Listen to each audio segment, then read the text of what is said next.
یہ جو نام ہے نا مرحا، اس نام کو تو اہل علم نے نادرست ہی بتایا ہے، یعنی کہا ہے کہ یہ نام صحیح نہیں ہے۔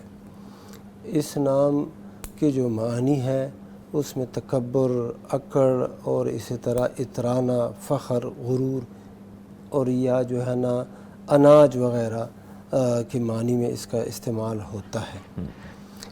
یا مثلا یہ جو کشمش ہے، کشمش کے معنی میں بھی اس کا استعمال ہوتا ہے، پرانا کشمش۔ تو بہر صورت یہ بدلنا چاہتے ہیں، بہت اچھا ہے، اس کو بدل دیں۔ ٹھیک ہے، لیکن جو بدلنا ہے، اللہ کے نبی صلی اللہ علیہ وسلم کا طریقہ تو یہی تھا کہ یغیر الاسم القبیح، جو قبیح نام ہوتا تھا تو اسے آپ صلی اللہ علیہ وسلم بدلتے تھے۔ ایک خاتون آئی، پوچھا کیا نام ہے تو بتایا عاصیہ۔ عاصیہ کا مطلب ہوتا ہے نافرمان۔ فرمایا نہیں، جمیلہ رکھو۔ عین سے عاصیہ؟ ہاں جی، اچھا، عین سے۔ ایک تو آسیہ ہے، حمزہ مد، جی آسیہ، وہ تو اچھا نام ہے۔ اچھا اچھا، ایک ہے عاصیہ، عین کے ساتھ۔ عین الف صاد یہ ہے؟ ہاں، عین الف صاد یا ہا، اوکے، عاصیہ۔ تو آپ نے فرمایا اس کو بدل لو، جمیلہ رکھ دو، تو اس نے جمیلہ رکھ دیا۔ اچھا ٹھیک ہے۔ تو اسی طرح ہر ایک نام جس میں کوئی سختی ہوتی، درشتی ہوتی، آپ صلی اللہ علیہ وسلم اس سے بدلتے تھے۔ صحیح بخاری کے اندر حدیث ہے، یہ سعید بن المسیب رحمہ اللہ تابعی ہیں، بڑے جلیل القدر۔ ان سے روایت ہے کہ جب ان کے دادا آئے تو پوچھا کیا نام ہے، تو نبی صلی اللہ علیہ وسلم یہ پوچھتے تھے، جب کوئی نیا شخص آتا تو اس کا نام پوچھتے تھے، قبیلہ پوچھتے تھے، کس قبیلے سے تعلق ہے۔ آج کے زمانے میں بندہ شہر کا پوچھے کہ کس شہر سے تم آئے ہو۔ تو باہر صورت پوچھا کیا نام ہے، تو انہوں نے بتایا کہ میرا نام حزن ہے۔ حزن کا مطلب ہے سختی۔ تو نبی صلی اللہ علیہ وسلم نے فرمایا نہیں، آپ کا نام سہل ہے، یعنی اپنا نام سہل رکھو۔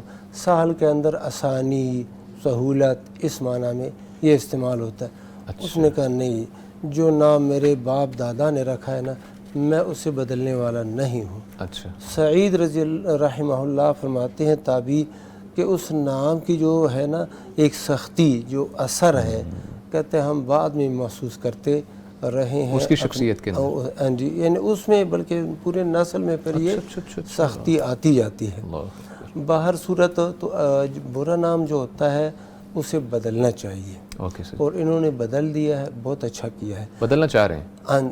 اچھا، اب جو ہے نا یہ تاریخوں کے اعتبار سے، تو تاریخوں کے اعتبار سے یا ستاروں کے اعتبار سے، اس اعتبار سے حساب لگوانا ہے، حساب لگا کے نام رکھنا یہ نادرست ہے۔ ستاروں کے اعتبار سے یا جو ہے نا مہینوں کے اعتبار سے، یہ فلاں مہینے میں پیدا ہوا، فلاں تاریخ کے میں پیدا ہوا ہے، تو اس لیے کیا نام رکھنا چاہیے اور کون سا نام مناسب ہے، یہ بالکل غلط ہے۔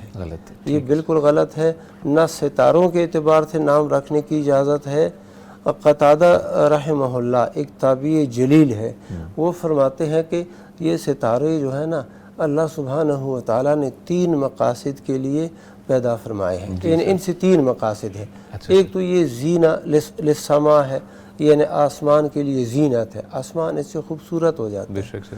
اور دوسرا مقصد یہ ہے کہ یہ جو ہے نا شیاطین کے لیے یہ رجم ہے، اس کی رجوم ہے، اس کے ذریعے سے شیاطین کو مارا جاتا ہے، تو آسمان کی طرف وہ پھر نہیں پہنچ پاتے، ان کو مارا جاتا ہے ستاروں کے ذریعے سے۔ اور تیسرا مقصد یہ ہے کہ وہ جو ہے جو راستے ہوتے ہیں، سمندری راستے یا خشکی کے راستے، لوگ ان ستاروں کے ذریعے سے معلوم کر لیتے ہیں کہ یہاں کس راستے پہ ہم شمال میں، ہم جنوب میں ہیں، ہم مشرق مغرب میں ہیں، اور ہمارا یہ راستہ کہاں جا رہا ہے۔